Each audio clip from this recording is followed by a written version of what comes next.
Hello everybody, welcome back to another video. Good morning, good afternoon, good evening. I hope you are all doing very well. We are going to be reading our next chapter in A Guide for Lightworkers by Archangel Michael, written and channeled by Saratoga Ocean. I think the chapter we are going to begin is chapter 16, The Purpose of Life. So as usual, I will remind you to center your intention to take this information in with your heart, okay?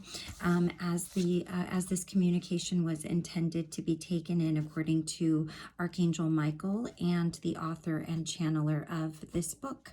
So let's go ahead and get started. And I apologize for any noise in the background as usual.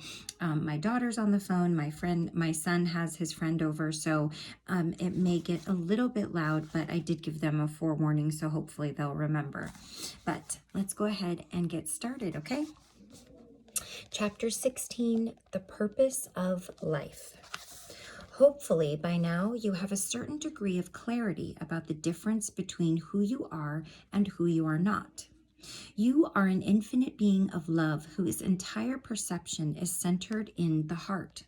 You are not the ego whose only role is to keep you welded to the finite in all of its duality and illusion. The point to be made right now is that you come here to this planet, to this reality with a purpose. Perhaps you thought that this purpose was entirely limited to your so-called lifespan, which, if it were to match the usual term, would only last for about 100 years. Since the body would begin to deteriorate long before that, if that is the only context you can muster, you have about as much time as an ant, relatively speaking, when it comes to your true capability and intelligence. This ever so short term of life affords you almost no chance at all to do anything of much significance, unless you are highly unusual and clear. And even for those who manage to make a seriously significant contribution, there is still never enough time. So what does one do? The first thing is to greatly enlarge the span and scope of your context, starting again with the recognition that you are an infinite being. Your infiniteness needs to become primary instead of some secondary philosophical reality that you keep in the closet 99% of the time. Except, of course, when you are meditating and there is no necessity of a physical manifestation or outward expression of that reality. Meditation is indeed important because it gives you a chance to be with you without any of the distractions of the outside world.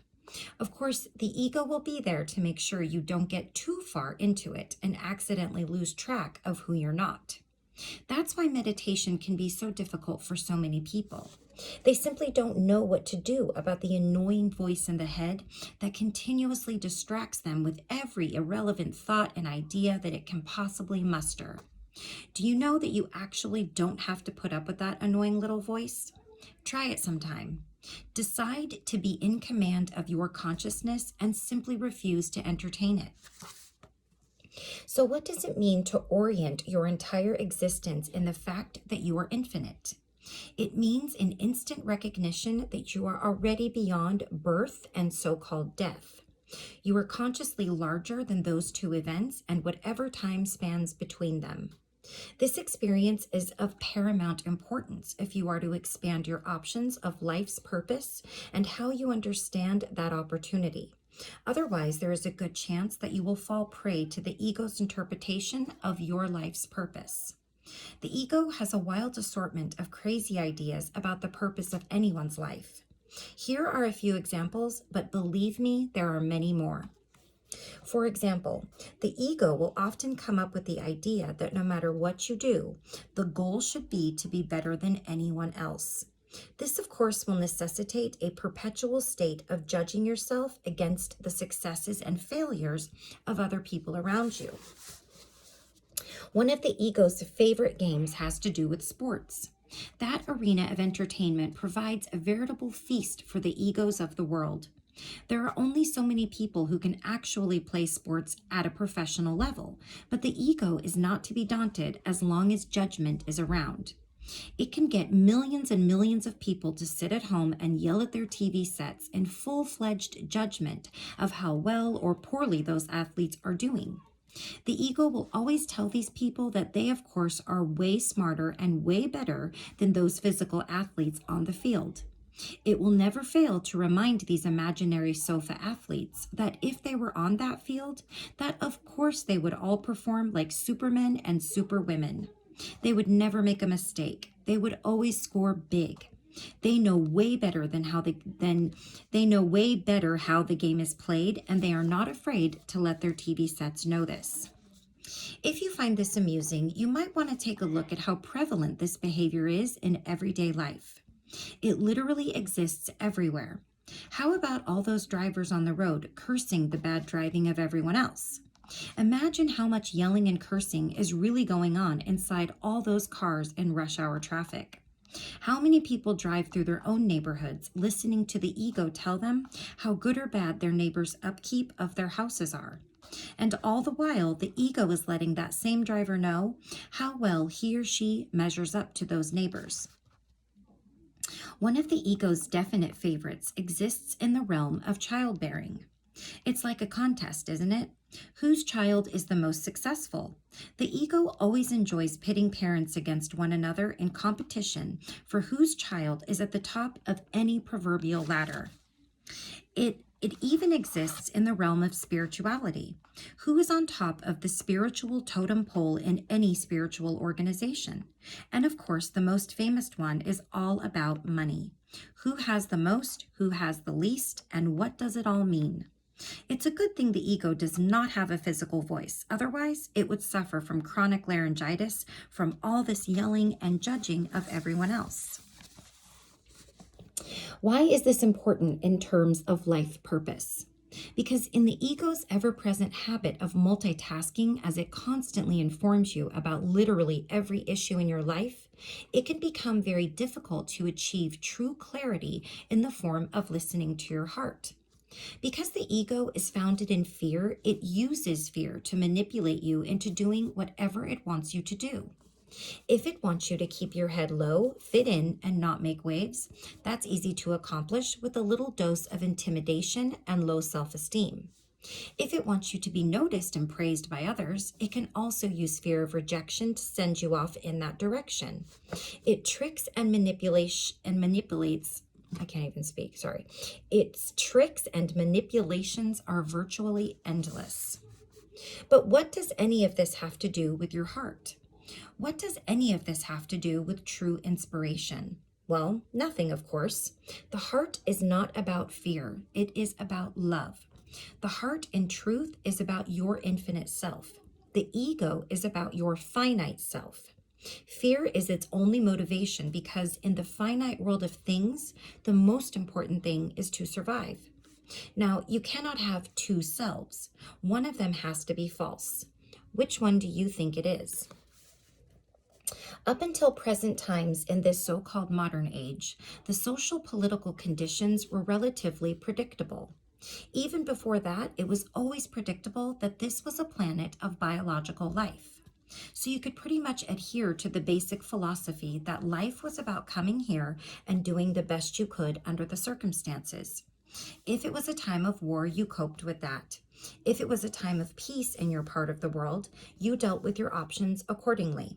But it was pretty much a given that you would find yourself in a biological body, human or otherwise, depending upon your beliefs, living among humans who were basically doing the same thing. You would eventually grow old if you were lucky, and then pass on into another dimension where you would have the opportunity to assess how well you did before moving on to something else. While you were here, it could all be a rather ho-hum situation where it didn't really matter how things turned out in the long run, because consequences could be addressed whenever and however you wished. Do you find yourself living that way today by any chance? You see, the ego will always tell you that it's okay. The ego will tell you that it doesn't really matter when you get around to doing anything because you have plenty of time. It will even tell you this for 50 or 60 years, no problem. Then it will suddenly say, you know what? You're too old. You can't do anything now. But all of this evolutionary malaise will soon be coming to a close as a brand new life form begins to emerge on planet Earth. Now, brand new does not necessarily mean desirable. If it all goes if all goes as planned, there will come a point in the future where you will not even recognize this place. As I said in the beginning of this discourse, planet Earth is being rapidly transformed into a vastly different kind of place. You can already see her beauty wearing thin. This is the subject that we must address if you wish to be proactive for the Earth and for your own evolution as a being. At some point, there is a good chance that machines will become self-aware. You should know that that is the plan. Do you think that this is possible? Well, it is no more impossible than biological life being self-aware. Machines will have a greater advantage in this finite universe. They can be programmed to have absolutely no awareness of the infinite, even if they themselves are self-aware. That pesky heart would no longer be a problem. So what, Archangel Michael? Machines already have no connection to the infinite. What does that have to do with us humans? Oh, I think they were saying, so what, Archangel Michael? I totally read that wrong, sorry. You are forgetting one thing, my dearest friends. You are forgetting about human augmentation. At some point in the future, the plan is to merge human beings with machines. This effort is already well underway, and most people are very happy to participate as they enjoy the modern conveniences of smartphones and the like. You can reason this out for yourself as you witness more and more of your collective consciousness being embedded inside of computers. Can you stop this process? It is highly doubtful. You may have already noted that it is nearly impossible to communicate effectively without the use of a computer. So what is the point? It is still a finite universe. In that regard, nothing has really changed, you might say. Well, that is true, except for one thing. With the advent of the machine world, it will become increasingly difficult to connect with your own heart, unless you proactively deal with that situation right now. The infinite heart is soon to become just another part of the scientific world, and it will all be explained away as being mathematically represented along with everything else. Consciousness will be seen as something that can be embedded anywhere as humans proceed to attempt to download themselves into a virtual world of anything goes. Love will be interpreted as a mere chemical reaction that can be easily duplicated artificially. Even so-called spiritual experiences will be artificially created in laboratory settings, therefore invalidating anything resembling the real thing. This will all sound wonderful and free to many, mostly because the level of evolutionary laziness will have reached an all-time high, and the prospect of having all these experiences, virtual though they may be, will become irresistible. Imagine all that fun and artificial joy for free, with no effort at all, just a program. Can you guess what the problem is with all of these wondrous ideas? You will still remain an infinite being of love, but in what avenue will you be able to find an experience and expression of the truth, and of that truth? And what will be the consequences to your soul? This is a very big universe. Time, as you understand it, means nothing. Trillions of Earth years would only exist as a blip. There is virtually an unlimited amount of space in which the finite can continue to manifest. Believe me, you have not even begun to see all the ways in which this can happen. But lest you become overwhelmed, let me help you to keep this simple. You have only to focus on your own experience and make every effort to preserve the experience of your infinite, beautiful heart. The sincerity in that heart is like gold. It is what connects you to God and the truth of divine love. Nothing can remove that from you. Nothing. You are always secure in that experience, but it is vital that you nurture and cultivate that experience in yourself and others. Consider it precious beyond all else. Let us now get more specific about the nature of knowing your individual life's purpose. This is a gigantic and often frustrating puzzle for many, isn't it? What should I do with my life? The main problem that most of you have with ascertaining this is that you tend to put it in the category of having a job. Now, you may have a perfectly good job already. If that is the case, you will find yourself thinking along the lines of a life purpose that competes with your job. You are likely to choose the job and toss out the life's purpose simply because the job provides you with your necessary financial security. Or you could take the opposite road, quit your job, and then assume that miracles will happen and in some mysterious way your financial life will remain intact. Those who have tried that road have generally found that this approach doesn't work too well. Once the job is gone and the money along with it, they find themselves scrambling in desperate fear to find a way to survive. This is not exactly the best environment of consciousness in which to serve humanity, is it? Our first suggestion is not to put this issue in the category of a job. That way you can truly relax about it and be more in touch with yourself. The most important thing that you can do is to find the time outside of your current employment in which to contemplate and then act upon your true desire to have a meaningful purpose. Try turning off the TV, step away from the internet, free yourself up in ways that do not threaten your current livelihood. Take time out in nature to get a feel for your natural relationship with the earth and to the earth. The heart is like a beautiful plant. It needs to be tended and nurtured if you want to experience it in a world that has little or no use for it. Here are a few hints to help you know where to look when trying to discover your individual purpose of life and in life. A light worker is essentially a person who deeply cares about the earth. It is someone who feels a general affinity for the natural world and feels drawn toward experiences of peace, love, fairness, and tranquility. When given a choice between love and hate, they will always seek the light of love, even if they have patterns of behavior that would urge them otherwise. Lightworker is a very loosely defined term simply because it is so broad. There are many people on this earth who do not even know of this term, yet it absolutely applies to them. It is not a title or a destiny. It is a simple way to identify those who truly care about the outcome of this planet and their own lives. And I would also venture to say perhaps the lives of others, of everyone. At least that's for me. I care very much. So anyways. Lightworkers are essentially people who bring the light of love and positivity into the surrounding space and to people they meet. They are generally sincere, even though their lives may be difficult.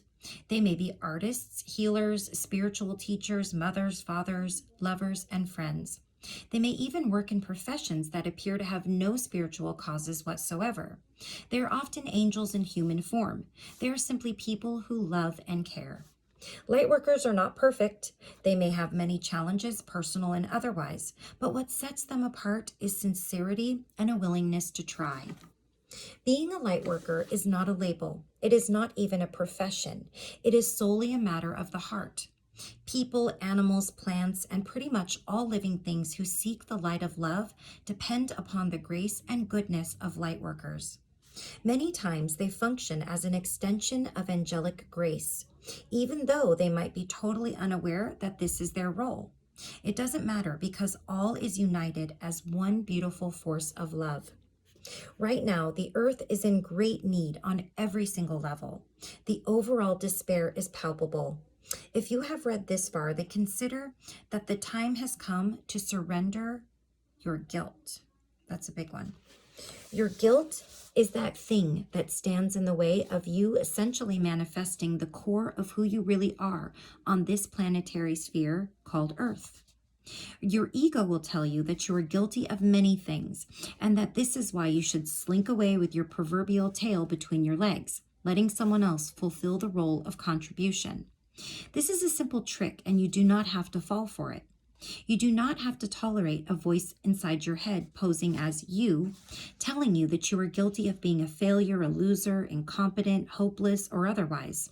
God is none of these things, and it is impossible for them to be real. Even if the ego can produce a massive backlog of evidence for why its harsh judgment of you and your life is so justifiably negative, You might remind yourself that the reason that all of this evidence may exist in the first place is because of the very existence of the ego itself. It doesn't matter whether that ego was in you or in someone else who harmed you. What is the thing that all of this time has been telling you how terrible it all is? What is it that told you there was no hope? What is it that provided only fear and absolutely no love in your darkest hour? Is this really the thing you want to listen to? Okay, so that completes chapter 16, The Purpose of Life. So I did resonate quite a bit with a lot of the examples that Archangel Michael used, as far as, you know, the people that sit on the couch and watch the sports and they could play it and do it way better, and, you know, driving by your neighbor's house and seeing that they don't keep their yard maybe the way that you would keep it or what have you. It's like they were speaking to me, and I think it's like they're speaking to many of us. So yeah, so that was an interesting chapter. I really, really love and enjoy each one of these chapters. And as a reminder, from chapter 10 on is all what was channeled. And this is Archangel Michael speaking to us through that channeler. So until next time, which we will be reading chapter 17, The Body. I hope this gave you enough to chew on and think about with your hearts, of course. Thank you so very much for joining me. And until next time, stay safe, take care of yourself, take care of those around you. Please like, subscribe, comment. I would appreciate it so very much. And I will see you in the next video. Take care. Bye-bye.